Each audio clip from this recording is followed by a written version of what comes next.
is a mentality that has no heart, no empathy, no compassion, no ability to empathise with the victims of the suffering that they cause. If we're going to move the world in another direction, then we have to come from a different direction. Otherwise, we're just going to add to what we already have. And it's, I can honestly say I've been exposing these people for 25 years, but I have no hatred for them at all. I have no hatred for Leon Britton, any of them, no hatred for Jimmy Savile. I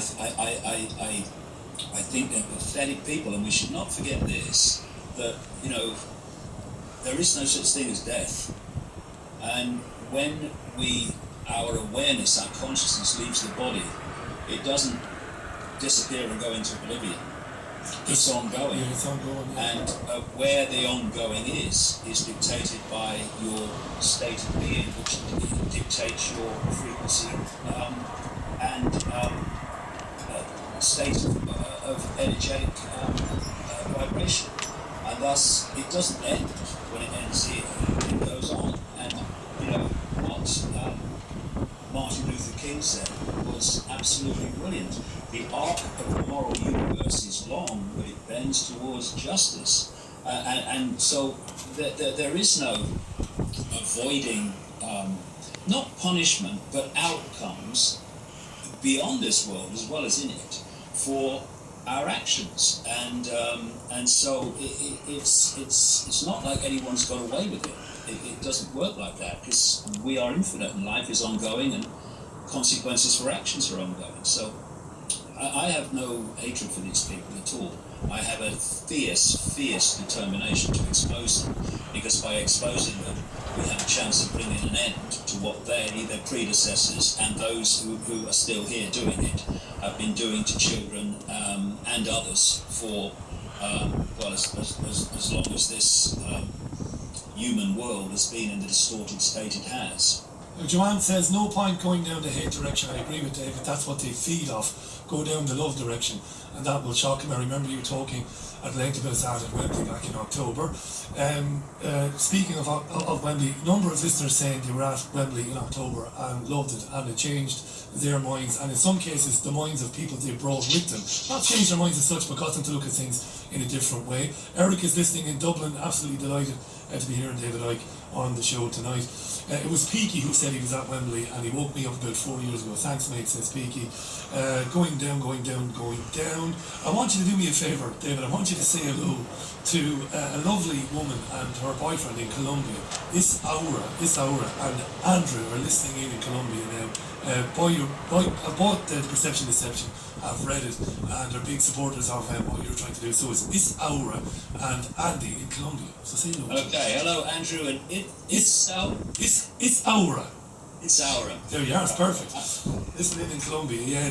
She was on with me just before Christmas, I couldn't believe it. Listening in Colombia, really interested in the information. Young lady. Great stuff. Luke says, go on. This the whole thing. The thing about things like Wembley and books and whatever, and the kind of shows that you do, it's what wakes people up is access to information that they've not come across before. Simple as that. The system doesn't suppress the free flow of information for a bit of fun. It does it because it's the only way that it can hold on to its power.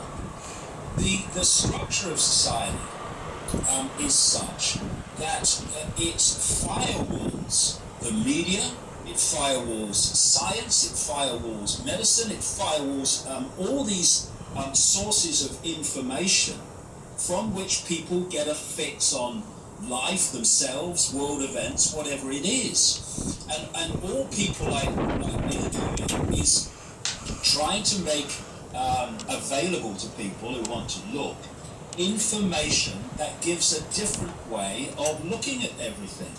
And the power of it is what wakes people up, because they have access to another angle on everything for often the first time. And this is why information is the way forward. That we need to keep putting out other ways of looking at things. And I must say that You know, when I was observing the response to what had happened in Paris recently, what is always more and more encouraging every time these things happen, these events happen, is that more and more people are questioning the official story. And it's so important that we do, because when you research almost any official version of anything, it's either a pack of lies or a pack of half-truths. And so if we accept the official version without question, we are simply allowing the events that the system wants us to believe, or the version that they want us to believe, to become our personal perception.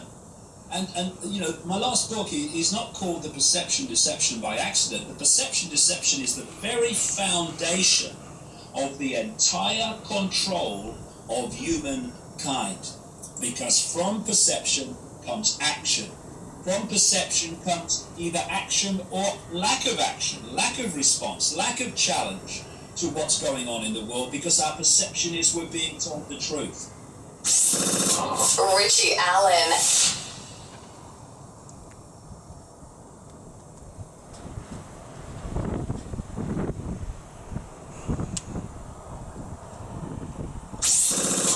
Richie Allen.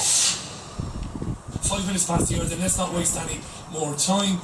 David was on with us last night. You know who the man is. Multiple best-selling author and public speaker. Been all over the world talking over the best part of the last 25 years. A good pal of mine, I'm proud to say that. And he was cut off in his prime. You were cut off in your prime last night, David. Welcome back. Very painful, mate, I tell you. Eruption framing. I hope nothing goes wrong tonight. Now, you probably didn't hear the start of the programme. I was gently mocking Mercury being in retrograde. Now, when you and I were doing a newspaper review last year, I used to gently rib you about that aspect of the awakening and that aspect of life, which I'm still reluctant to admit that I'm interested in. But there must be something to it. There must be. Well, I mean, when you get deeper into reality, what we are perceiving as the so-called physical world is actually a holographic illusion. It's the way we decode information into what appears to be a physical, solid reality, but as quantum physics has long shown, and the evidence is colossal now, it's not solid at all. It's holographic, and therefore everything is an information field. My body is an information field.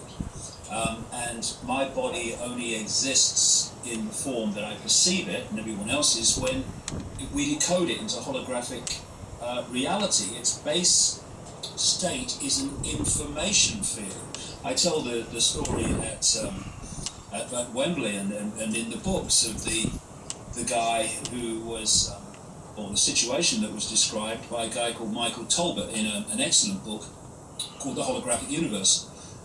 In which his father, he said, had a stage hypnotist come along and do party tricks at a party at the home. And at one point, there was a guy called Tom who was put under a hypnotic, a trance-like state. And the hypnotist said to him, when I bring you back to a waking state, you're not going to be able to see your daughter in the room. And so he brings him back to a waking state, and by this time he's put the daughter right in front of the father. So the father's sitting there looking into her belly. And he said, the hypnotist says to Tom, can you see your daughter? And he looks around and says, no, I can't see her. So the hypnotist then went behind the daughter